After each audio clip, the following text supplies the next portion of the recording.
Hey everybody, Nick from Matchpoint Tennis. I'm a USPT Elite Professional and welcome to my first ever Motivational Monday. I'm not a motivational speaker, but the things that I want to talk about are important to me, and I want to just try to give you some general advice. You can take what you will with it, but I'm not an expert, but these are just things that I feel and I think are important, and I want to share my thoughts with you.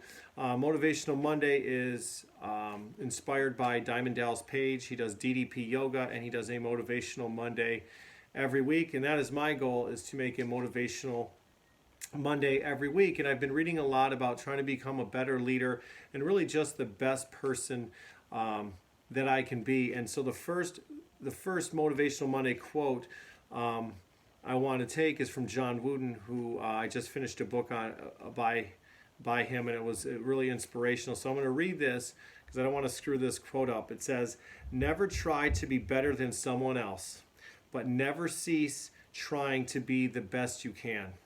You have control over that, not the other." And that's 100% true. We don't have control over what other people do. Especially, I'm a tennis pro and I'm talking a lot about tennis, but I'm also a math teacher. I don't have control over how well my opponent has prepared, how good their ground strokes are, or how good their serves are.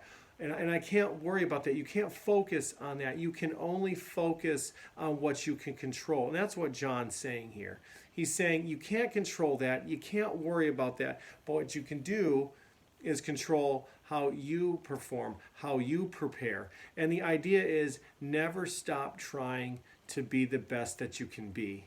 It's not going to be easy, but we should always strive to be the best we can be in whatever we do.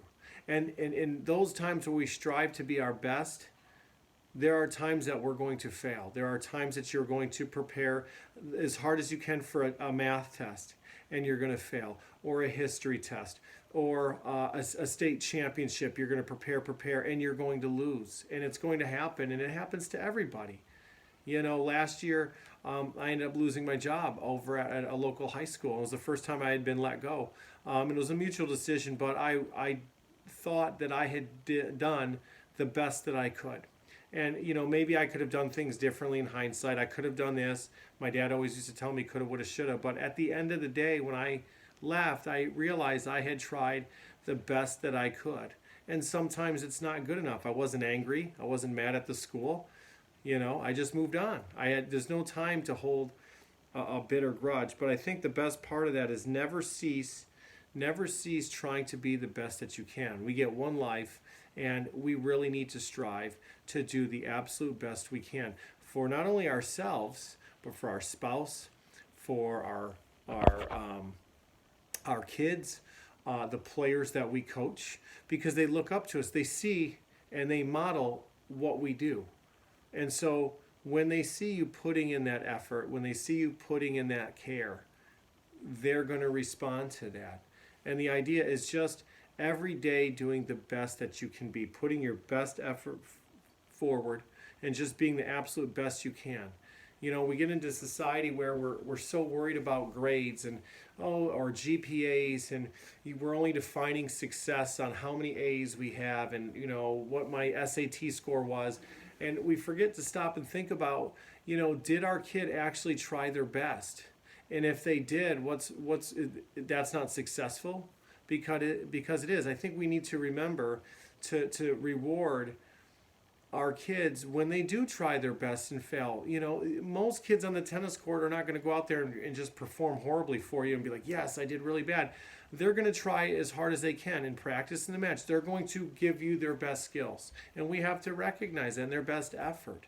Doesn't matter if they win all their matches. Doesn't matter if they lose. Did they try their best? Yes. Did you leave it all out on the floor, on the court, in the classroom? Yes. Then there's nothing to be ashamed of. And I think we look away from that because sometimes, you failed. It is shameful. We look down on that. Oh, you didn't try. Well, how do you know they didn't try?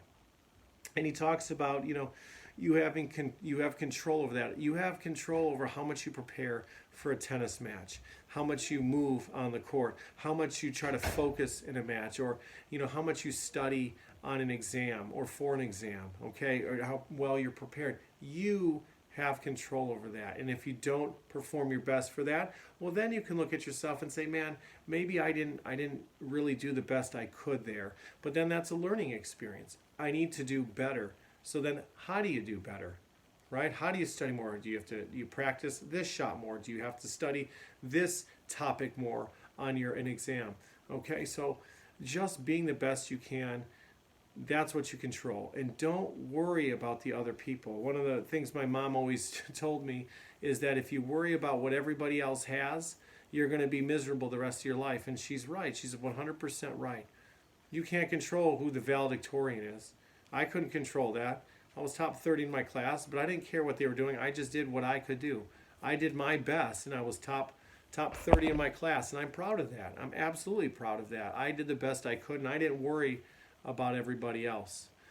I think Tony Horton says it, do your best and forget the rest. And I think that's where we leave it. Do your best, forget the rest. So this is Nick for my first Motivational Monday. I really hope that helps, and we'll see you next week.